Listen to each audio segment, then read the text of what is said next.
Hello, everybody. Welcome to another Kavli Conversation on Science Communication. I'm Dan Fagan. I'm the Director of the Science, Health, and Environmental Reporting Program here at the Carter Institute of Journalism at NYU, and also the Director of the Science Communication Workshops. We are really serious about science journalism, science communication here at NYU. And for me personally, tonight is a special night because Elizabeth Kolbert is a very important person to me in the arc of my career. I first encountered her on the shelf of the state capitol. We were trying to remember the year. I think it was 1989, and I was 23 or something like that.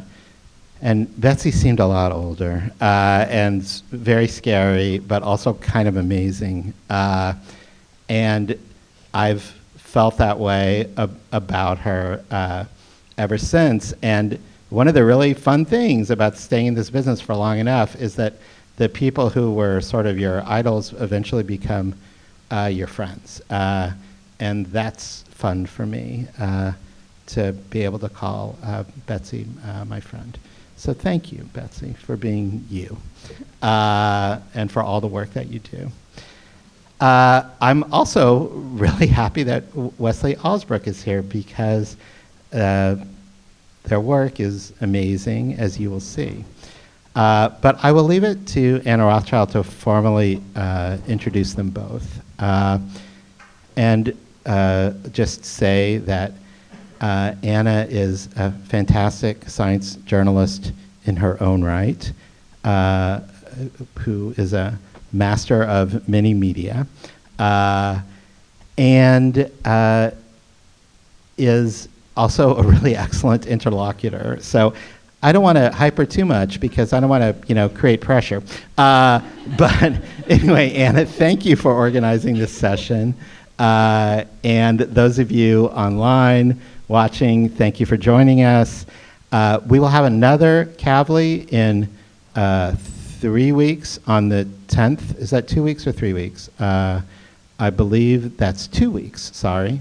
2 weeks from tonight on writing about creatures, including creatures that are unattractive in a conventional way. And so how do you do that well? So that'll be fun too. So tune in or come visit us. So with that, I will turn it over to Anna Rothschild. Thanks, Dan. Oh, is this on? Anyway, well, now I'm a little terrified. No, I'm actually really, really happy to be here chatting about H's for Hope, the new book by Elizabeth Kolbert and illustrated by Wesley Allsbrook. I'm sure Elizabeth really needs no introduction to this crowd, but just in case you've never been to one of these before, she is a staff writer at The New Yorker and the author of Field Notes from a Catastrophe, Under a White Sky, and of course The Sixth Extinction, which she won a Pulitzer Prize for. And Wesley Allsbrook is a very talented artist, art director, and writer. She works across media, so obviously print, but also film, VR, games, you name it. And her work has been recognized by the Venice Film Festival, the Sundance Film Festival, the Society of Illustrators, the Peabody Awards, and many, many more. So thank you both so much for being here. You both have mics behind you, by the way. Thank you for having us. What is a conventionally attractive creature? I think something that's like not a bed bug. Yeah, like, oh. Yes. So yes, if you're into, yes, like creepy crawly things, I think that's mostly what the next Kavli is going to be about. Which I very much am, so I will be there. So to get started, Betsy, the H's for Hope started as a New Yorker article, as many of your books have started as New Yorker pieces. I'm curious what made you, bring this idea to your editor. What was sort of the inspiration for H's for Hope? Well, I mean, it's good to be here among people who are interested in science communication, because that is sort of definitely at the heart of what I/we were trying to do. I have been covering climate change and the statesme, for 20 years now. And the idea behind this, what was the piece and now the book, was to try to sort of reanimate this story in a way that would be both, fun and terrifying and sort of break it open in a way, in a new way. So I was really honestly just looking for a new way to tell this story that has been, on some level told a million times, but never seems to break through. How's that? Great. Yeah. Did you have any sort of like inspirations for the kind of like ABC book framework? Well, I will be honest and say it was really my husband's idea that it should be done in ABC, where it's talking about like sort of a fractured narrative, a narrative in pieces, and I was just fooling around with it. Could I do it? Was it possible? And I just wrote the first couple of letters. They sort of came to, Arrhenius was kind of good, but B was kind of hard, but then blah, blah, blah came to me. And so I just wrote the first 4 letters and gave them to my editors. Actually, that's how the thing happened. And then from there, some letters were harder than others, to be perfectly frank. I'm sure. I want to talk much more about the format of the book, but I want to make sure that we bring Wesley in now. So Wesley, can you explain like how generally does an illustrator get attached to a project at a place like the New Yorker? Sure. So I don't know. I want to try to be pretty honest about this because I don't know. Maybe you guys want this kind of job. I don't know. But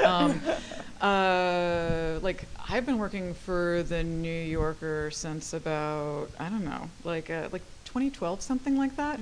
And initially, like in New York for years, like since I don't know, the beginning of the last century, if you wanted to sell your work to a magazine here, you came in like on a bus or you already lived here. You took your portfolio. There were portfolio drop-off days, and you left your work there on Wednesday. You picked it up later, and then maybe you were hired and maybe you were not. I came to the New Yorker like during one of the last sort of like physical portfolio drop-off days, and I've mostly I'm always like gunning for fiction, but I always get put on critics, and so it really surprised me to be attached to a feature, a big feature piece like this. Yeah, so like the way that it works is art directors know you, they know what you're good at. I'm supposedly good at emotional water. No,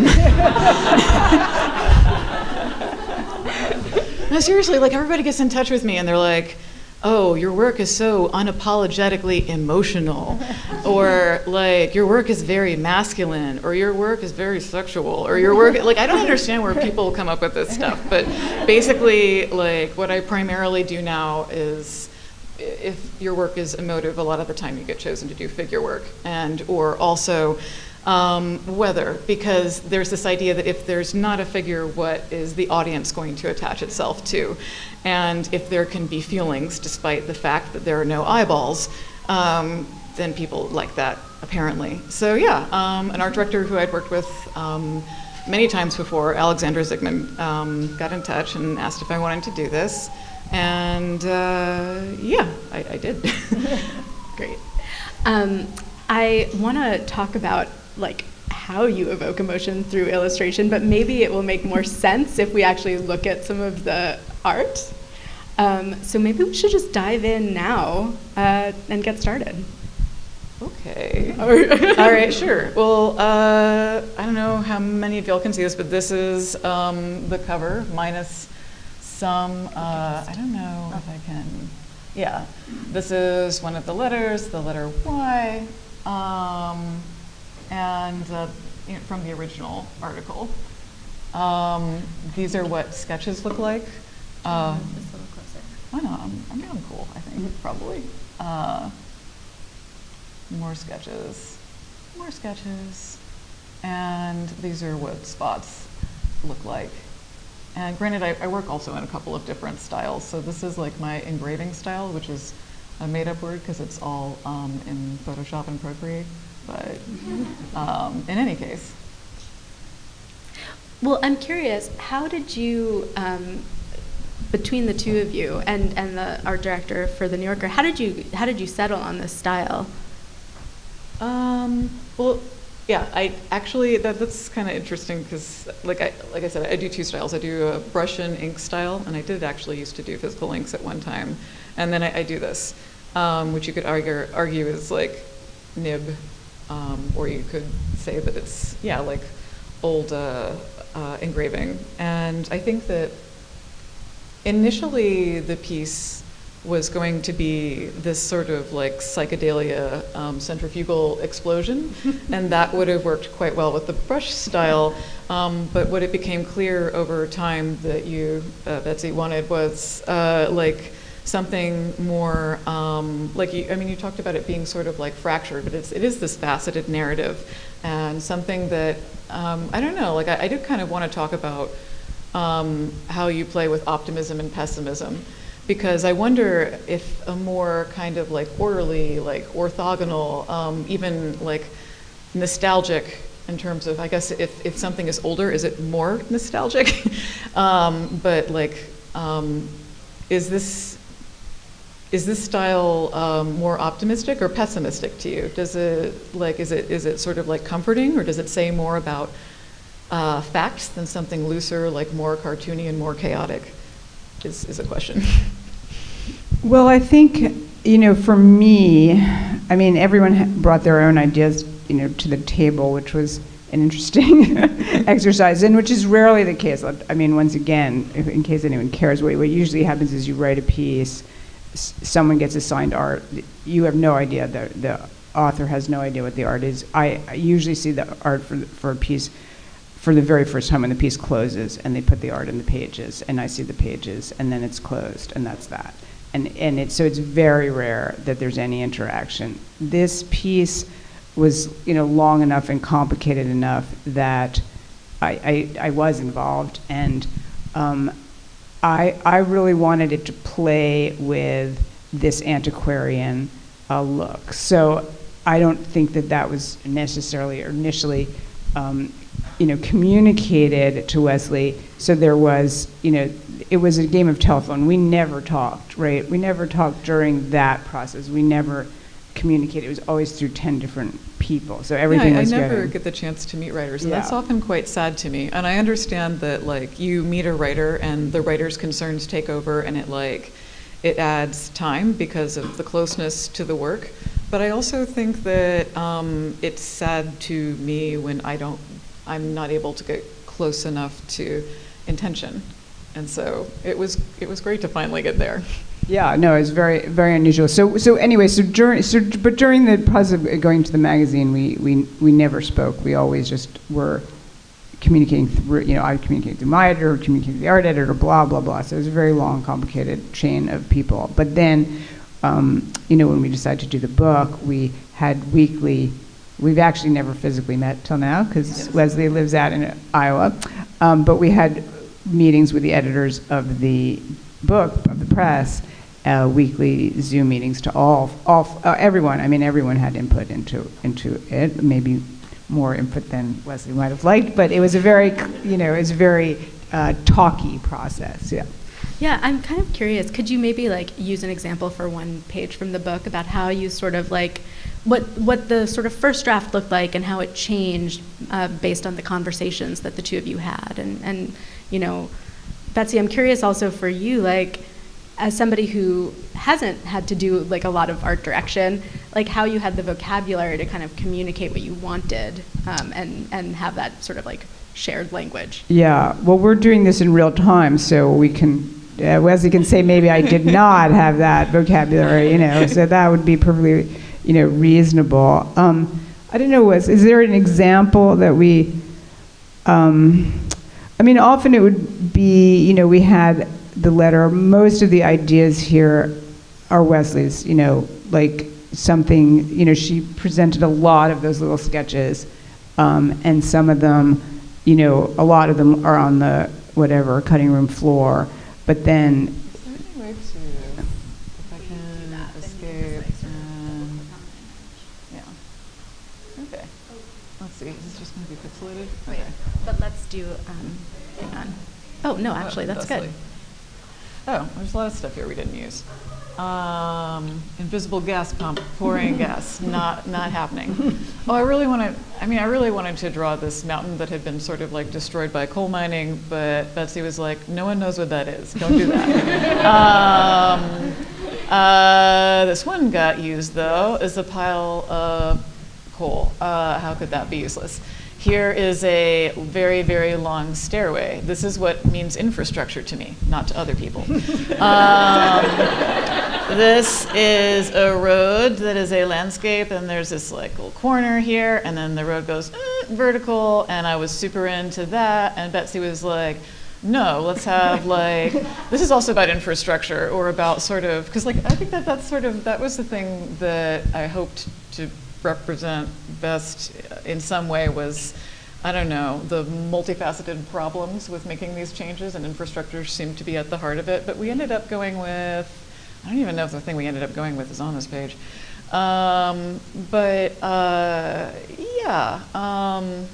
Also, I love drawing tangled wires, but I already had one piece of tangled wire, so I wasn't allowed to do another one. I mean, that's, you know, I can't be that selfish all the time. Let's see if there's anything. Let's see. On the other slides.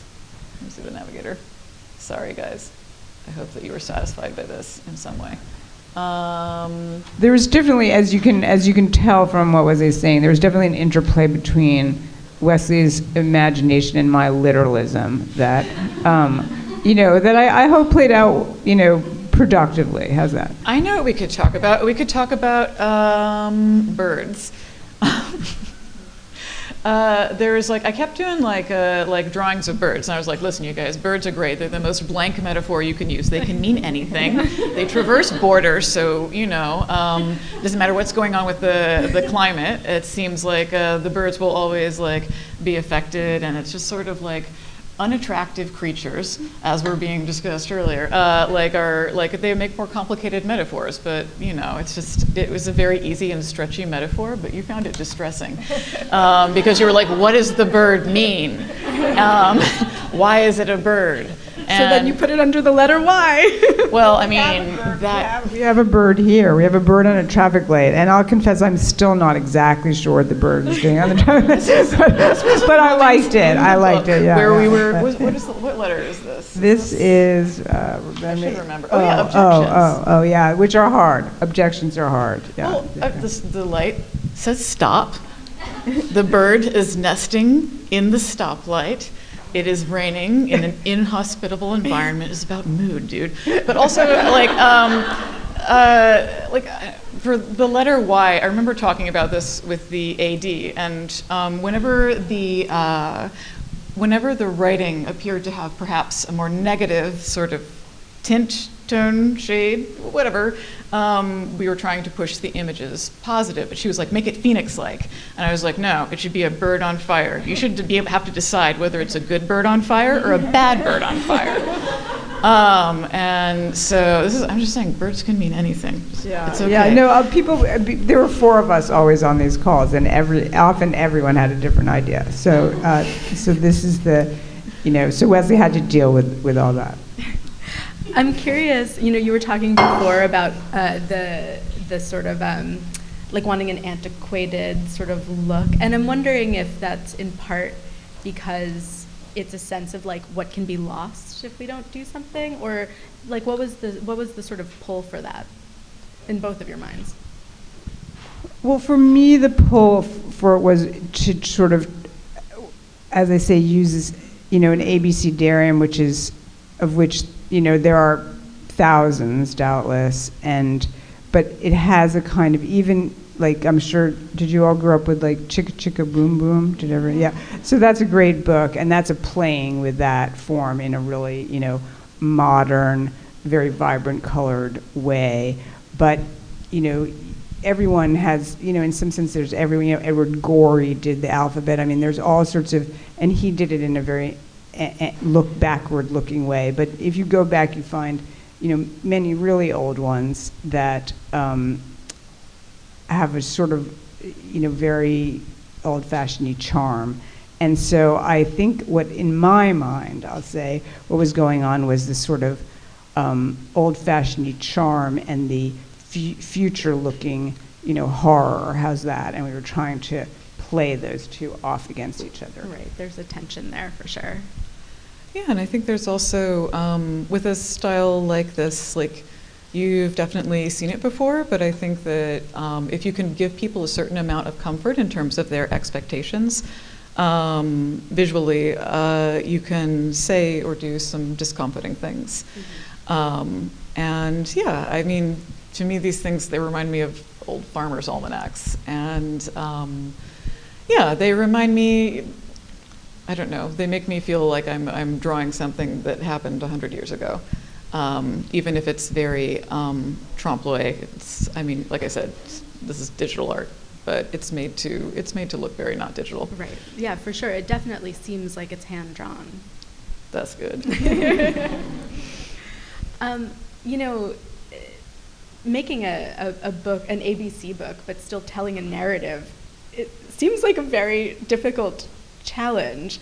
I'm curious, like, how you managed to sort of weave such a tight narrative out of these, basically short stories almost. Each chapter is very self-contained. So yeah, I'm curious about your thought process, how, like, the sort of difficulties of that. How did it go? Well, I mean, what the form offered, which was very liberating in a lot of ways, was an ability to, take a story to a certain point and then drop it and then start again. And so literally in the book, I say, let's start again at a certain point. And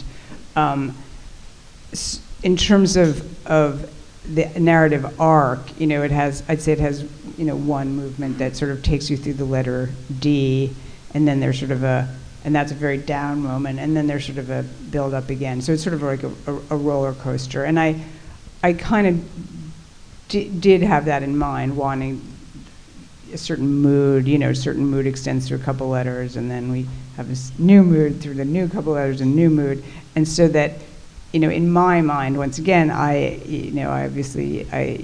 you never know what the reader is going to feel, but in my mind it did have a build, we kind of build a couple letters, and then you kind of, there's a turn, there's usually a turn. Okay, well, that takes us so far, and then we're gonna turn, and we're gonna look at it from a new perspective. And that was kind of the whole point of the book, that there's, another way to describe the book is to say there is no single narrative for climate change. It's just, everything, everywhere, all at once. And how can you narrativize that? That, I think, as everyone here in this room who's interested in science communication has grappled with that. What is a narrative? And certainly what is a new narrative that conveys climate change? It's so phenomenally huge.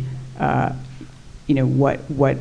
every single narrative on some level, an individual stranded narrative is just one infinitesimal part of it. So, yeah.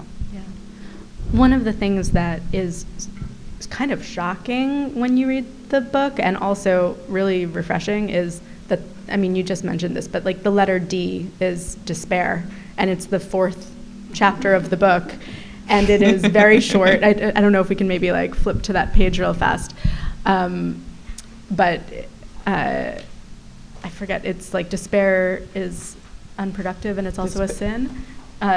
Despair is unproductive, it's also a sin. There's nothing else on that page. There's no illustration. It's just 2 almost blank pages, and it really like hits the reader over the head with this thing that you are sort of dreading going into any story about climate, right? And I'm curious how you, throughout the book, kind of like held on to that tension of, and I mean this both from like a writing perspective and an illustration perspective, of like bringing home the sense of hopelessness, and also, funny for a book called Ages for Hope, but bringing home this sense of hopelessness as well as a sense of like, of change and optimism, and how you sort of like crafted those emotional arcs throughout the book.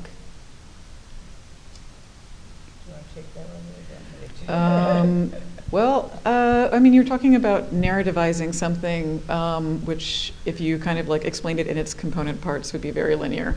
Kind of like at the very heart of narrative, what you're doing is A-being people. Mm-hmm. You're saying good thing, bad thing, good thing, bad thing. That is what drama is. It's the thing that sort of like beats you up the entire time and then tries to give you an ending you can live with.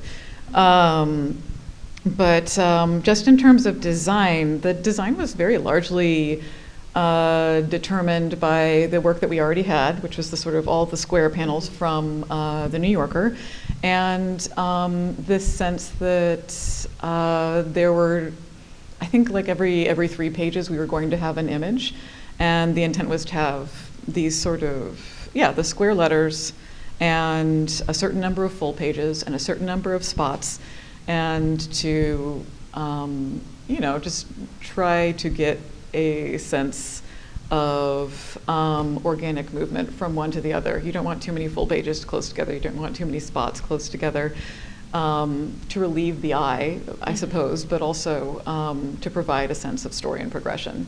And from the illustrative sense, that's really providing a sense of difference from page to page in terms of content. That's how that works. It's not that hard. Sorry, not to diminish my role, but yeah. Well, I think it was also,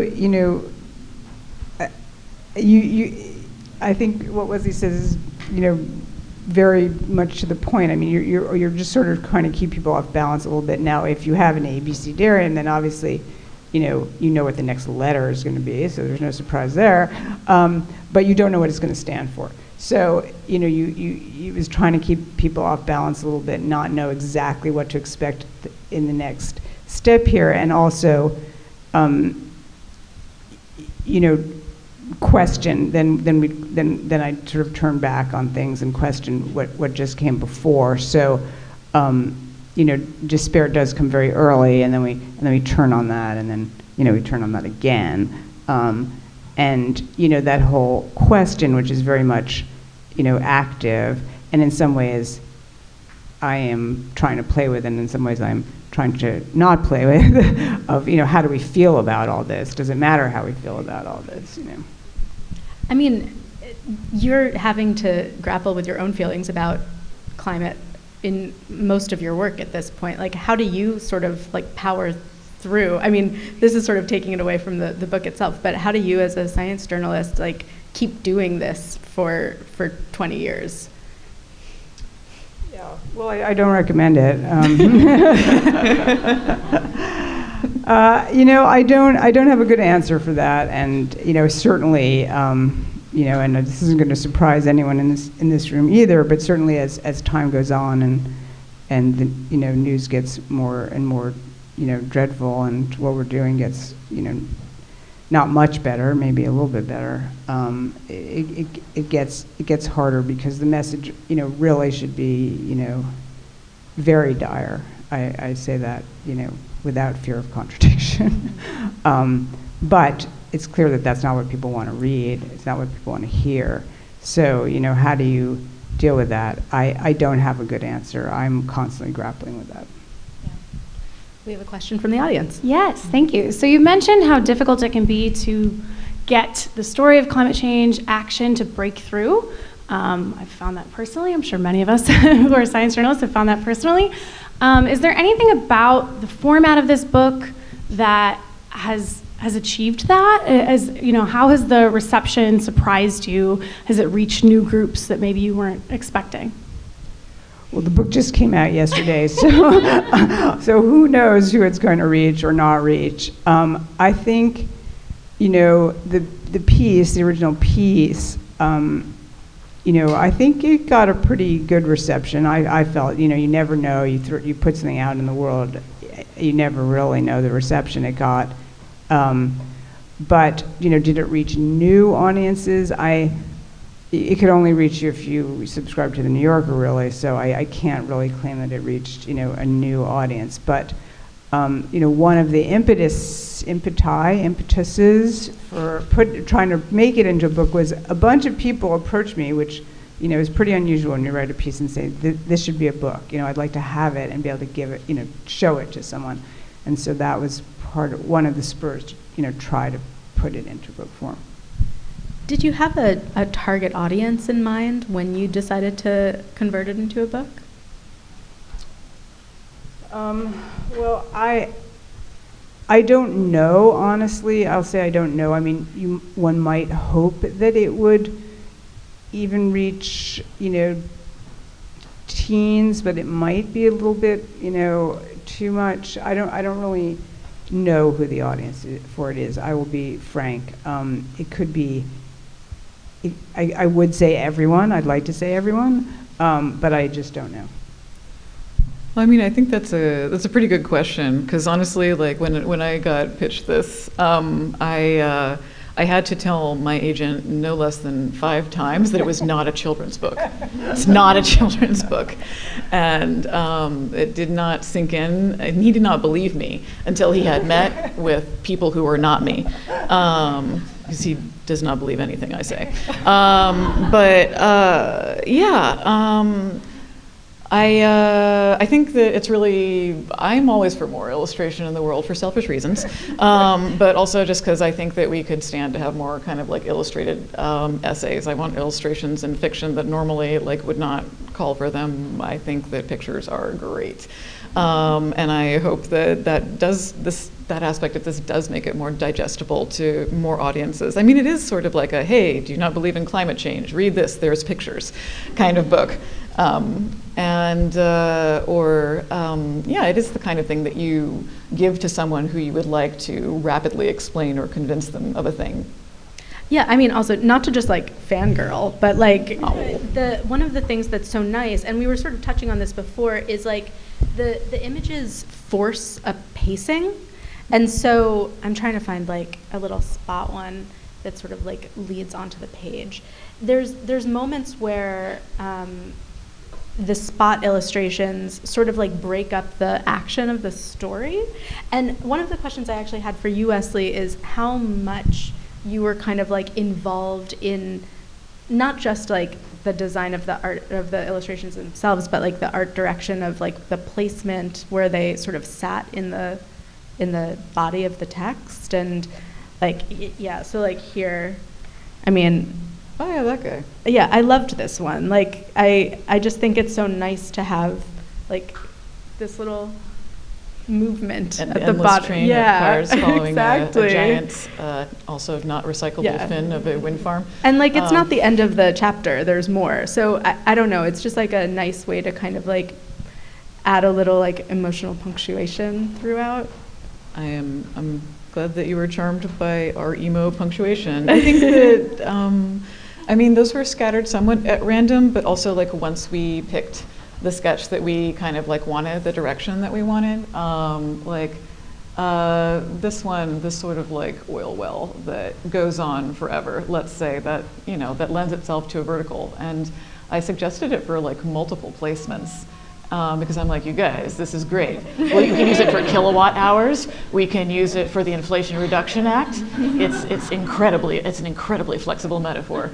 I don't know if that anyone actually believes that. It's fine if you don't, because the book's made now. So basically, the way I worked for this was I knew that there were some metaphors that could be used in more than one place, and I just kind of like. I pitched them, and then once they were in place, it was like, okay, we have this much space. Like, can we, can we extend this image? Can we make it kind of trail off? Can we make it into a sort of picture ellipsis kind of deal? So thank you for noticing. But yeah, I think it was just about like being flexible, and also like having our designer in our meetings to acquiesce or encourage these instincts. And I think one of the other things is, I'm now recalling these endless conversations, but it was also to try to keep it, Endless. let's not, no, just joking, Wesley, to keep it a little bit surprising, like not to get into a, like, okay, exactly what, okay, formulaic, to right. prevent it from being a letter, a box around a letter and an image, to play around with that. Yeah, like this city ended up going across like, I don't know, 2 pages, but initially it was just supposed to be 1 or less. Is there a human behind me? Yeah. There is, Me. yes. Bad I'm not human. supposed to look at you. Bad human. I told her not to look at me. So one of the things that, one of the reasons that Betsy is so admired by other journalists is that you just consistently refuse to blow off the nuance. And also you're very restrained, typically restrained, in your editorializing. You know, when you read something by Elizabeth Kolbert, you're reading something by someone who knows a lot, but refuses to be anything but modest about their own personal grasp of an even immenser bunch of knowledge that you can't totally put your arms around. So you're just fundamentally different from some journalists whose deal is to constantly pretend to know more than they do. I think that a bunch of people in this room want to be like that, but they also are unclear like how far they can and should go in sort of asserting themselves, you know, and saying this is what really should happen. And in this book, which I admit I haven't read yet. It's a quick read, Dan. Yeah. 26 short chapters. I'm excited to know what you did for X, but we'll get to that. Oh, you can probably guess. Xenophobia. Oh, xenophobia. Yeah, nice. Perfect. Charming. Anyway, in this format, it seems like it really challenges you to not take your usual "I don't know everything" approach, to sort of be more of maybe a finger shaker than you usually are. And I think a bunch of people in this room are constantly feeling the temptation to shake some fingers at readers. And it seems like it's justified sometimes. So how do you figure all that out? And has your attitude toward that changed over time, or not? Well, interestingly, pointing at finger pointing, yes. We do get to finger pointing by the end. But I think, I mean, honestly, I'm flattered, Dan. I appreciate it, but I am, you know, it's sort of, you know, I came to covering climate change from, as Dan suggested, from covering, you know, New York State politics, New York City politics, and, you know, there was a certain, I just, you know, I'm sort of an old dinosaurian, you know, journalist who came to think of doing journalism in a certain way, which has honestly become sort of antiquated now. And I think that, you know, I think one of the things about covering climate change is, you know, what is there new to say at this point, except coming up with some, you know, clever, I'll call it clever, and, you know, something, you know, some new point to make, as it were, that, to be frank, probably isn't true, right? It's probably, you know, clever but not true. And that's a temptation, and I completely understand that, and I, you know, read all those articles that are, you know, maybe clever but not true, and I admire them to a certain extent, but for whatever reason, you know, it's just not me, or maybe I don't have the clever point to make. That's also another, you know, problem, and have just sort of stuck to trying to tell a new story, which, you know, once again, I'll be frank, gets harder and harder because, you know, what is there new to say at this point? But so this was definitely an attempt, as I said, to, you know, to grapple with that. What can we say that's, if it's not necessarily new, it's saying it in a new way, breaking the form as opposed to necessarily breaking the content. But did you feel like you needed to be more opinionated per se, or did you feel like it was just a question of sort of format and approach, or did you feel like you had to be more, you know, David Wallace Wells? Did you feel like you had, or Naomi? Did you feel like you had to be more out there? Yeah. Well, I don't think that I'm particularly. I don't know. I'll defer to people who have read the book. Mm-hmm. I present a lot of arguments that different people are making, but they're not necessarily me.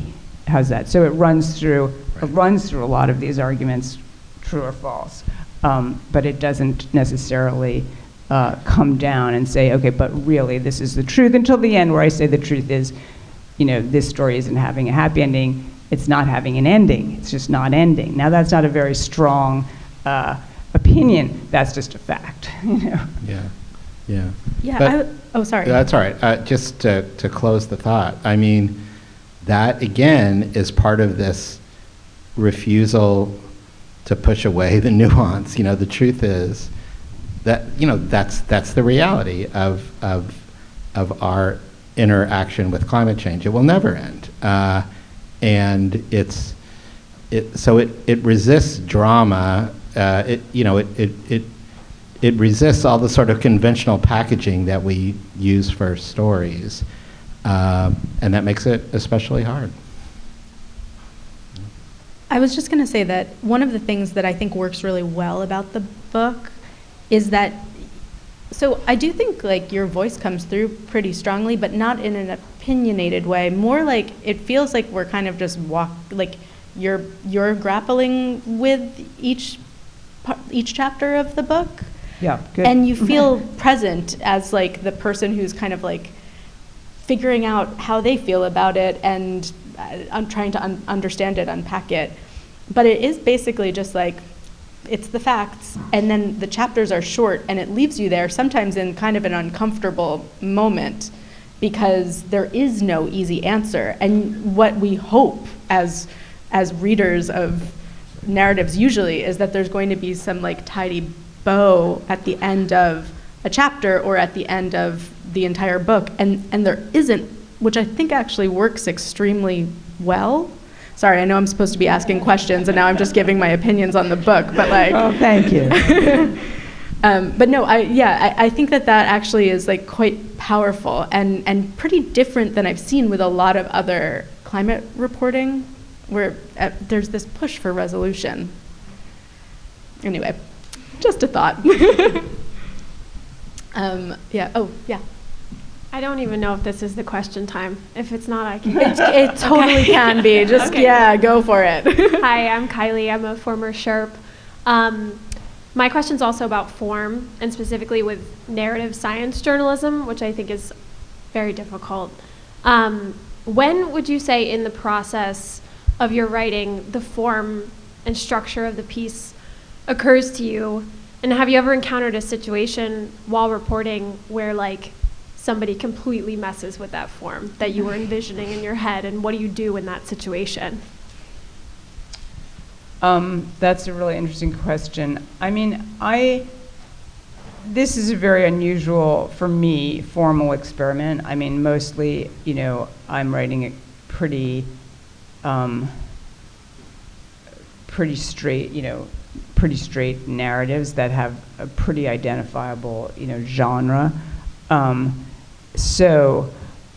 Someone messing, it's rare that people can mess with the form. I mean, if I'm out with someone, for example, writing a profile, everything's grist for the mill. There's nothing that they could do to not turn it into a profile besides, I suppose dropping dead. That would be a problem. But even that we could probably deal with. Yeah.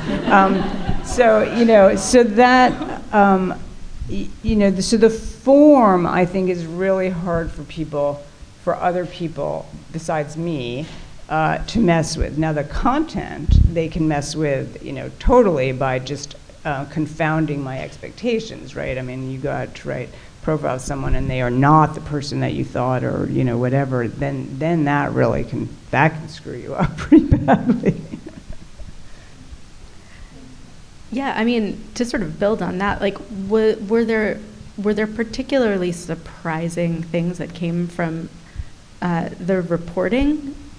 for this book? I mean, in many ways, I kind of wondered if it built on a lot of past reporting that you had already done, but were there like new things that you learned in reporting this that really stuck out to you? Oh yeah, I mean, I learned a lot in reporting it. I am not, I have not spent a lot of time, digging into the intricacies, for example, of transmission lines. I learned, I still don't know a tremendous amount about transmission, but I got a quick, crash course in the difficulties of, hooking up to the grid, all sorts of nitty-gritty things that, honestly don't make a great, 6,000 word narrative, right? Write a 6,000 word narrative on transmission. It can be done, but that is a challenging one. So in some ways that was great. You could just do 700 words and be out of there. And so I did learn a lot, and I did use stuff. For example, I went all the way out to Texas at some point. I was going to do a piece about heat, like your body's reaction to heat, and I had myself locked in a locker room, basically a sort of storeroom, and where they cranked up the heat, and they were doing experiments on how your body physiologically reacted to heat. And it turned out there wasn't enough for a whole story. I just couldn't figure out how to do a whole story out of it. So I used that. So I definitely used some things that I had done before, and some things I had to go out and do, report from scratch. A lot of things I had to report from scratch. I see there's a question, but just 1 second. I'm just curious, because that narrative does make it into the book, but I'm curious what about it for this audience, like what wasn't enough? What didn't make it like a full New Yorker piece?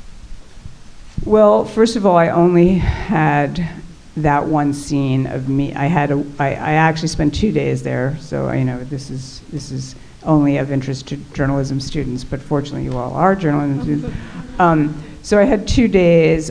One day I was with a woman, a very sweet, elderly woman who had volunteered to be put in a box and have the heat cranked up and have wires attached to her. And she was sweet, but she just didn't turn out to be that interesting. Okay, and she wasn't really interested in heat or anything. She just sort of signed up because she wanted a heart test or whatever. I can't exactly remember the details, but so that was kind of like, okay, well, that can barely be used, right? That can't even really be used. It just wasn't useful. And then there was me. There's my one experience. So I have one experience, and then I have these two guys who are running the thing, and they're interesting and they're very nice and they're knowledgeable, but they're also not great characters, so it can't become a profile.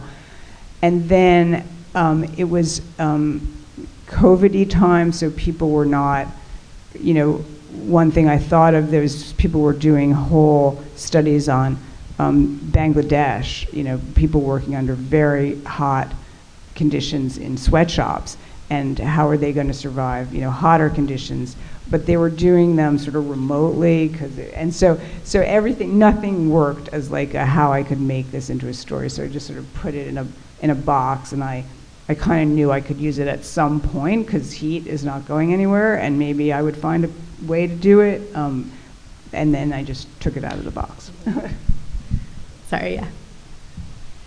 I want to hear a little bit, if you could, about how you think about representing nuance in kind of somebody's first entrance into a work, whether that's the headline, the title of this book, which I think was different from the headline of the story, what ends up on the cover. I write about climate solutions, and I think that kind of straddling that line of climate change is very serious. There are reasons to maybe be positive about certain things. Just curious about like how you think about that, the tops of stories, the headlines, that kind of realm of things.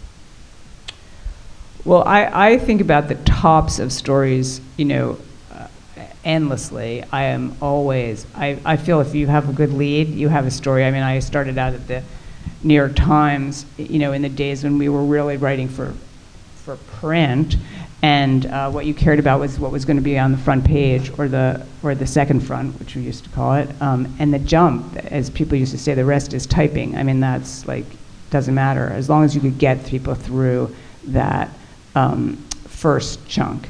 And I still feel like if you have a lead, you have a story, and if you don't have a lead, you do not have a story. Everybody knows that, basically, intuitively. So I spend a lot of time thinking, how is this going to, this first paragraph, this lead, which in the New Yorker can be, it could be as much as 900 words, let's say. Don't lose people. How are you going to pull people through that? But I will say I do not spend a lot of time, I do not write the headlines. Sometimes I write my own headlines, but often I don't. Often the heads are written and decks are written by someone else. So I think they're important, but I can't claim I spend a lot of time thinking about it. But it's notable that, like, your first chapter is full of characters, and there are these things that perhaps, like research that you either did for this story, I don't know, or previous stories, and like you have very distinct I moments where you actually mention yourself as the person who has had an experience, who's met an entrepreneur, or who has been in a hot box, or has been to the Hoover Dam and speculated on where the water used to be and where the water is now. And so there are these moments where we like touch in with either you as a character or these people that you're meeting in the process of your reporting. So do you think that, like things with eyes or characters are a way to build a lead? Well, definitely, I think, and that was sort of lucky, like, Arrhenius begins with A, that was like lucky break, I definitely think, it's, why do we write profiles? Why do we begin with an anecdote about a person? That's definitely some kind of connection that is going to draw someone in. So even though, Svante Arrhenius lived, 130 years ago, whatever it is, he's still a person, he's a character, and it is kind of an interesting story, I hope. And the sprinkling of the I is definitely, the same thing, and it's a classic New Yorker trick, it's like, yes, I was there. I when you need it, you're there, and when you don't need it, you're not there. Just to follow up on one thing the last questioner asked, how did you settle on H's for Hope for the title of the book? Well, I wanted to use that as the title for the piece, and I was overruled. And I can't tell you why, but I don't know if people thought it was too jokey or what. And so I had it in my back pocket when we came to the book, and the editors of the book liked it. So that's sort of how that happened. What did you think about it, Wesley?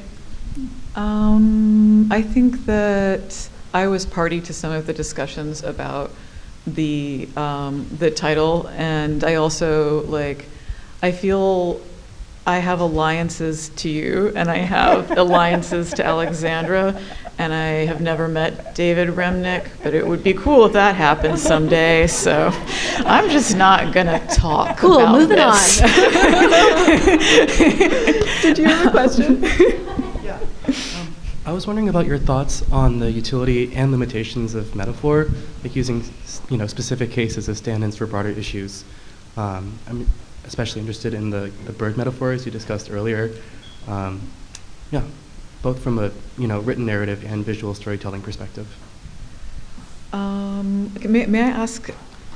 This is for a rephrase or a reformulation of the question. You're asking about the role of metaphor or universal metaphor to stand in for more specific information? Sorry. Or the use of one specific case to tell a broader story.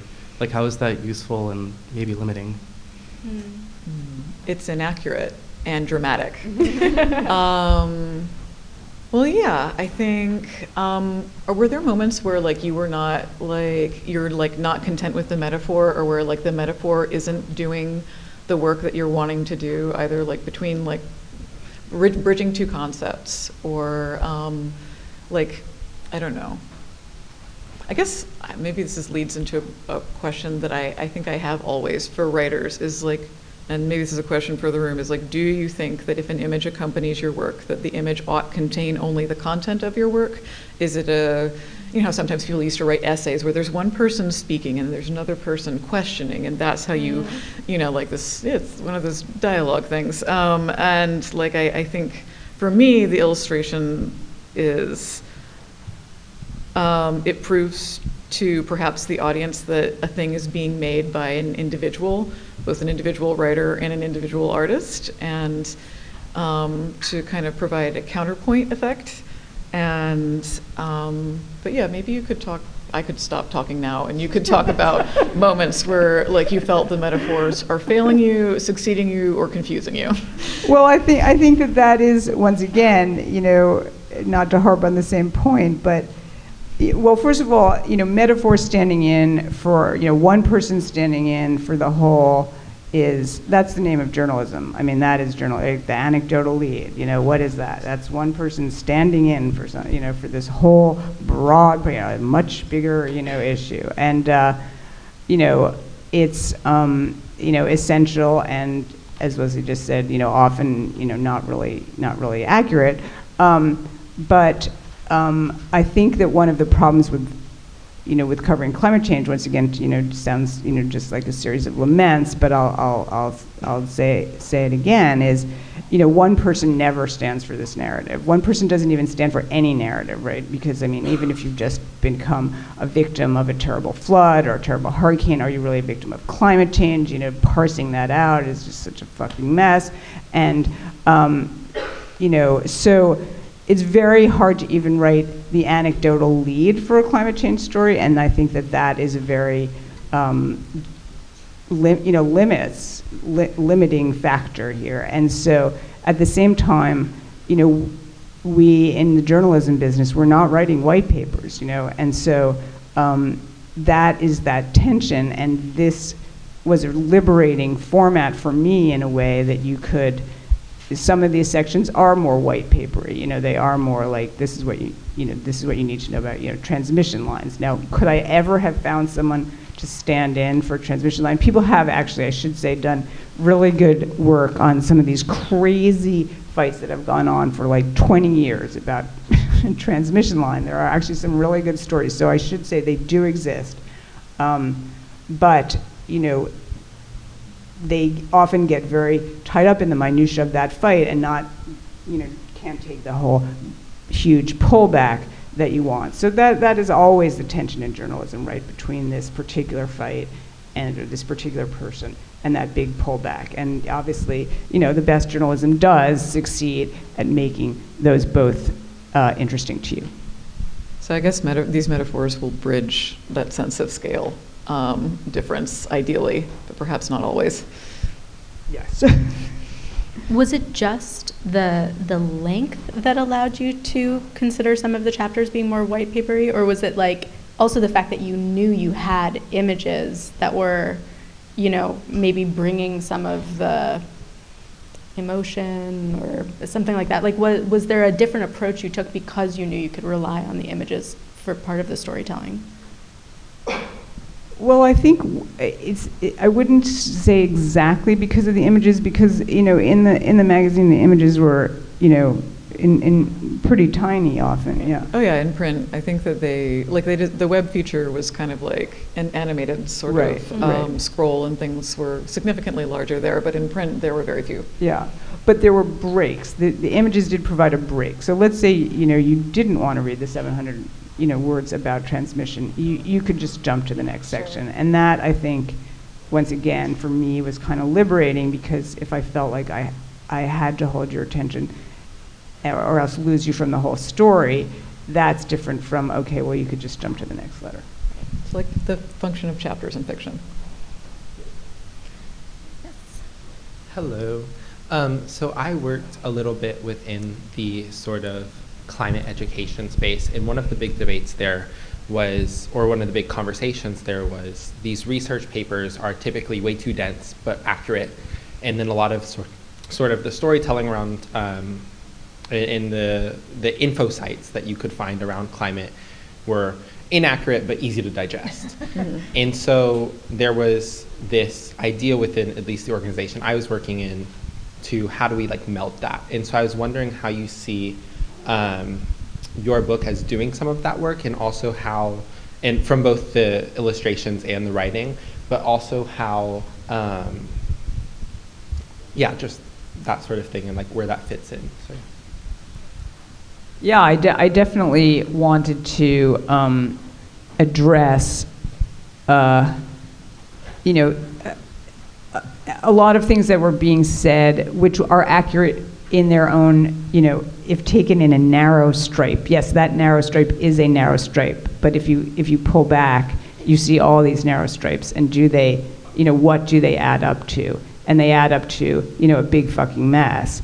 But, you know, that if you just started out by saying that, well, this is a big fucking mess, you know, that would not be a very good story. So, you know, that's the attempt to sort of take both these, you know, some of the narrow stripes are, okay, this is a great new thing, you know, this is wonderful, here we go. And some of them are, you know, this is, you know, we're all doomed, and we take them all together, and hopefully you get, I like to think, I mean, once again, I'm in this very deep, so it's very hard for me to even read, you know, it's just hard for me to know what people are bringing to the table. But I hope you get a kind of kaleidoscopic view of things that adds up to something that's, you know, fairly accurate and fairly complicated. Just for a quick time check, we're not quite there yet, but we're approaching the end. So if you have questions, I'm just like reminding you to start coming up to the mic for the you know, the final few minutes. Anyway, to build on what you were just saying, you know, you've been reporting on climate for for a really long time now. I'm curious how you've seen sort of the landscape of climate journalism change, and you know what you think about how it's being how those stories are being told today. Well, the landscape has changed, you know, very dramatically, as you know. Once again, you all attest to. You know, when I sort of started out, you know, there were still you still read stories, you know, in my favorite newspaper, the New York Times, where they would, you know, have some new study has come out saying, you know, blah, blah, blah about climate change, and then they would quote one of these, you know, 3 or 4 contrarians that they knew they could always find, and, you know, they'd quote, oh, this is nonsense, you know, and it would just, you know, drive you insane. But, and that has really, really changed, and, you know, most of the major news organizations, they have climate desks, and you know, none of that existed at the time. So I think the landscape has changed very dramatically. Now, one of the interesting, you know, questions is where are you getting people? How much do people know? How much are they bringing to the table? Because unfortunately, and you know, this is the challenge for science communication. It is not difficult science, but it's 1 or 2 notches above what you can get in most, you know, 1,000, 1,500 word articles. You have to be bringing a certain amount of knowledge to the table otherwise. And so, you know, how often do people sort of back up and explain the basic science of climate change? Very rarely, because it's sort of assumed, well, we're beyond that now, but I'm just not sure. I don't think we really are beyond that now. So it's a sort of a weird landscape now where you're sort of expected to know things that I actually think that most people don't really know. Does that make sense? Yeah, that's really interesting. Sorry, I see there are some people, just give me 1 second. How has your approach to climate storytelling changed over the course of your career? And like, if so, what are some of the biggest changes that you've made? Well, I mean, definitely the first big climate change story that I wrote was almost exactly 20 years ago that I set out, and it was a 3-part series for the New Yorker, and I assumed that my readers knew nothing about climate change. I assumed that they had vaguely heard about it. Now that would not be possible now. That would be insulting to your readers to, you know, assume that they had, and that does also get us back to this question of, you know, how much can you explain? How much can you assume that they understand, you know, black body radiation? Well, you shouldn't assume very much, but you know, you kind of have to on some level, because it seems like we're kind of gotten beyond there. So I think we're in you know, a weird moment that's going to last forever, where once again the division between people who look at the science and understand the science and the scientists themselves who are freaking out right now, even as we speak, by what they're seeing, and the rest of the population. That is sort of, we're at a moment where that chasm is actually growing. Great. Yes. Hi, my name's Anna. Thanks so much for coming. I was wondering about endings and how you end your stories, what you leave the reader with.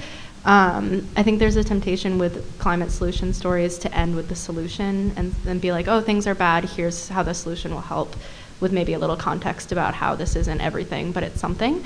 That's sort of a tempting formula, I think, but it doesn't feel very satisfying. It feels like it ends on the wrong note, but it also feels wrong to end on a despairing note. So I'm wondering how you think about concluding a piece that doesn't really have an ending.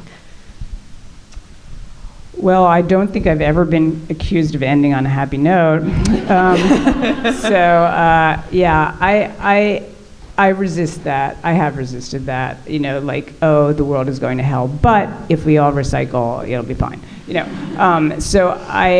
and that's, you know, I think it's a big problem. It's a big problem in the world. You know, it's a big problem in journalism. It's a bigger problem in the world as it actually is. I don't have an answer for that, but I definitely think that, you know, that is a fallback position that I think you all as science communicators should be questioning.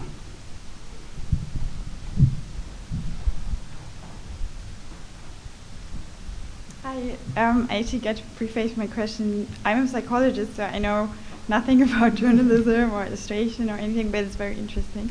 So maybe it's a very stupid question now, but I was wondering because I, as a researcher myself, I've come across some like psychological research on attitude changes from reading, mostly fiction reading, and there are theories like the narrative transportation theory and something out there. So I was wondering, when you want to write a science book for a layman audience, are you using these like theories, or are you just like approaching it intuitively or writing from experience? Well, it's all in the book. No, there is a letter devoted to precisely this issue. What are the narratives and what is the function of narrative? And what sort of narratives should we be telling to get certain results? I think that's a very interesting issue. As a journalist, it's not my issue. My issue is, you know, to present, as I see it, once again, it's rather old-fashioned, I will cop to that. I see it as presenting the facts. If you don't like them, if it doesn't motivate action, if it, you know, compels you to, you know, hide under the bed, I'm sorry, you know, so be it. But that is not necessarily how other journalists are approaching it. Now, I don't think there's anyone out there, honestly, who is reading the latest psychological literature and saying, is this story, you know, consonant with this study that just came out? Although people are thinking about it, and there's definitely, this gets back to the last question, there's definitely a big, you know, sort of, I don't know how to say it, there's sort of just a kind of sense, how's that, that I think many climate journalists have, or many journalists in general have sort of taken in, well, we shouldn't just leave the reader, you know, wanting to crawl under the bed. So, you know, that's definitely something, that's sort of the prevailing sentiment. But journalists don't know what leaves people, you know, crawling under the bed or not. So we're not necessarily well equipped to avoid that. I mean, this maybe sort of ties into what Dan was saying before, but, you know, yes, you are presenting the facts, but you do also have opinions. I mean, you're a human being, right? So I know this is like a very basic question that, you know, you could ask any journalist, but I'm curious, like particularly for an issue like climate change, how do you very good. How are you sort of like balancing your own personal feelings about the, you know, the urgency in your storytelling and a desire to present things with nuance and just get the facts out there? Well, what I'm constrained by is and once again, this is a journalism audience, so it's not necessarily the answer that I would give to a non-journalism audience. But to a journalism audience, I would say I am constrained by narrative. There has to be a narrative here, right? It's not just like Betsy Kolbert screaming like, you fucking wake up, and shaking people. It has to have a narrative. And that is the constraint. And that, you could argue, is always, militating against just, the shaking people by the collar. But I think shaking people by the collar, and if people come up with a journalistic sort of way to do that, I would applaud it, and I would celebrate it. So be thinking about that. I mean, because that's definitely the moment that we're at. Yeah. Yeah, just to follow up on that, but I mean, what it really comes down to, I think, is what is this work for exactly? What is it for? And we all have our own answers to that question, and many of you are still figuring that out. And there's definitely never going to be an answer. But Betsy, as a longtime reader of your work, you have always been sort of the school that, the work is just to depict reality. It's to depict reality in all its nuance. And then how other people use that work, how they interpret it, whether they act or not, that is not how we measure the success of our work. I kind of feel that way myself, but I also sometimes find myself, wavering on that question. And I wonder if you waver sometimes too. Yeah, absolutely. I mean, I definitely feel like, what is, I mean, one thing that I will say, that I felt writing The Sixth Extinction was, there's a certain function of just bearing witness. Someone is, chronicling this, disaster that is unfolding. So that's part of it. That's part of what I tell myself, at least, has that. But definitely, if I had, if someone said to me, if you write the story this way, it's going to have this huge impact, and everyone's going to, suddenly decide that climate change is the most important issue, and stop doing X, Y, and Z. But you have to write the story this way, which is not necessarily true even. Would I be tempted to do it? Fortunately, I am never faced with that situation. I am always faced with the situation that what you write isn't going to make any difference at all. The world is just going to keep doing exactly what it feels like doing. So but if the magic wand were waved and that choice were put in front of me, that would be a very, very, very difficult choice. How's that? I certainly would have to, I would have to go with the, okay, we're going to bend the truth here, for the sake of planet Earth. But that situation never arises, so, I'm never faced with that.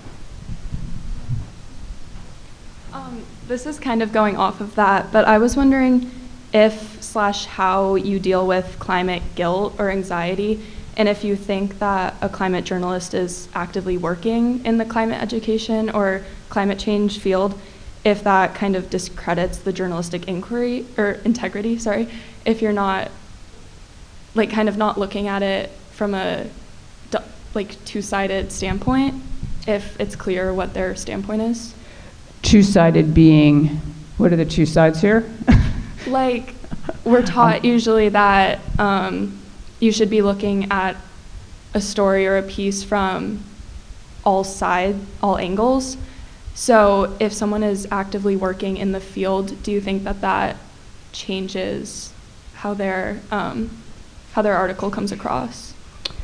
Yeah, I mean, I definitely do think that a lot of, if I were doing this sort of, a lot of climate journalism these days, edges, and my own included. I mean, I'm not, many people would say, well, that's basically advocacy. Now I would say, well, I'm not sure what I'm advocating for. I'll tell you what I'm advocating against, you know. But but that's true of all journalism nowadays. I mean, once again, you know, when I open the New York Times these days, you know, 9 out of 10 articles could not have gotten into the newspaper, you know, when I first started out at the New York Times, because they would be labeled some kind of, you know, advocacy. But yeah, I do think that there, you know, and it sort of also gets back to this pressure that, you know, was raised of like, well, we know this isn't going to really work, but we don't want to, you know, say that because that doesn't seem to serve a useful function in this ecosystem, as it were. So I think that these are, you know, all big problems, but to be honest, they're trivial problems compared to the real problem here, which is climate change. You know, the illustrations in the book are illustrations, they're not photographs. You know, journalists have to think a lot about how they use photographs in their work in the same way that you're talking about, you know, a written piece. I'm curious though, you know, what sort of choices did you make about like where something should be more literal versus more sort of fanciful, to, I don't know, like bring home to ground the story, I guess, just to build kind of on what you were saying right now, like about. Is this a question about like the aesthetics of objectivity? Kind of. Yes. I mean, like the reason that I pulled this up is not to give us a great image to close on, but like if you can see it, if I could describe your aesthetic and your sense of metaphor. Initially in this piece, you have there like these ripply water things, and they got rid of those on the final book because they were like too busy. But initially, there was a little bit of this ripple that went outside of this line and over onto, you know, like adjacent images. And Betsy was like, I think that's great, keep that. And not that you didn't even, you wanted a line transgressing another line, and like that is sort of like, in terms of like abstraction, if you're looking for journalistic voice and, you know, the sort of contrast between a person who is committed to telling the truth and a person who absolutely has an opinion on the truth that they know, then I would look at that scale. But like, I think that what determined whether we were going to be in a place of like, you know, fanciful, overblown metaphor and a place of like representing the facts. I mean, there are infographics in the book for, you know, people who have asked about like, oh, like I'm teaching science. Like, do I give all the information, some of the information? Do I make the information beautiful? Like, great question, all of it. But I'm trying to, I could look at my sketches and be like, I think it was mostly determined by you and by our editor and designer and everybody's opinions, and sometimes I'm a bit more lateral than others, and sometimes I don't know, like I got to do a mammoth, and this was, I don't know. I think that the places that are a little bit more open-ended are, I don't know, like places for me to do whatever I want. Sure. And sometimes you're speaking about specific people, specific technology. I think honestly, like the more specific you are in the writing, at least for this piece, the more specific we got with the images. But I think this is, I don't know, I mean, this is just your ethic, I think.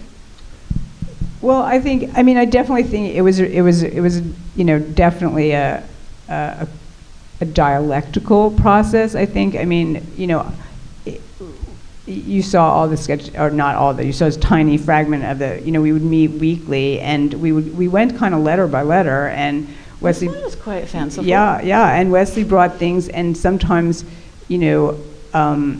Initially, nobody could tell that was a person. Can you tell it's a person? It's okay. Now you can tell it's a person, yeah. And we just went letter by letter, and, you know, I would say that there was a little bit more happenstance than, you know, clear, like, I love that image. I mean, Wesley had, you know, ideas in her own head, and sometimes I felt like, okay, I get that as soon as I see it. And sometimes I felt that I didn't get it, but it was still great. And sometimes I felt like I just don't get it, and no one's going to get it. So, so we kind of went like that. But it was very rare, I think. Correct me if I'm wrong. It was very rare that I had like a clear idea of what I wanted, because I'm not really that visual a person. So it wasn't like, oh, I absolutely see the image that I want here. It was always in relationship to something that you had presented. Yeah, that's what's interesting, is people who don't see pictures in their heads. And sometimes, like, you got to know that. I mean, like, you probably already saw, I can be a messy sketcher. Honestly, the sketches that I did for you were some of the most responsible that I've done in recent memory. Because a lot of times I'll, like, make some swishes and sort of, like, create a composition and then write a sentence about what's in the picture underneath, because that will honestly get me further than representing things. Yes, and it's sort of time-consuming for Wesley. This process was very time-consuming for the artist. It was much less time-consuming for me. Yeah. Oh, that's not what I was trying to say, but it's true. We did spend many weeks together talking about this stuff. But yeah, generally it's about whether there's space for me to be, grandiose or dramatic, or whether it needs to be kind of like tighter, simpler, smaller, or just more accurate. Okay, final question. It's kind of a big one, but what's, one piece of advice for this audience that you would give to people who are trying to report on climate or communicate climate in any medium responsibly? Well, I think, that I don't have great advice, because there's always a tension between, fitting the story generically into what your editors want. No one is writing in a vacuum. You all certainly know that. But I do think that, taking some formal risks, I encourage you to try to do that. Once again, it's somewhat, you could say, well, it's easier for you to say because you have a job, blah, blah, blah. But I think that that's what's potentially needed at our moment, to try to think, and as I say, it's liberating, because you all, even at the points in your careers that you're at, probably feel the constraints of the form. I don't know. It's easier for me to answer that question because I am not taking photographs. And I also have the sort of plausible deniability of saying, well, my editor told me to do that. Mm-hmm. Or the art director told me that the editor said that, I don't know, if you're an artist and you're collaborating with a journalist, or if you're a person like Mona Chalabi and you're doing all of this work yourself, I think that the thing is, like, because you are an artist, everybody expects you to have a voice in a way, like, I don't know, you can be objective, but you can also have a really strong opinion. I mean, of course, depending on context, but yeah. I don't know, does that answer your question? Sure. Yeah. Well, Betsy and Wesley, thank you both so much for being here. This was an absolute delight. Thank you. And thank you all. Thanks, guys.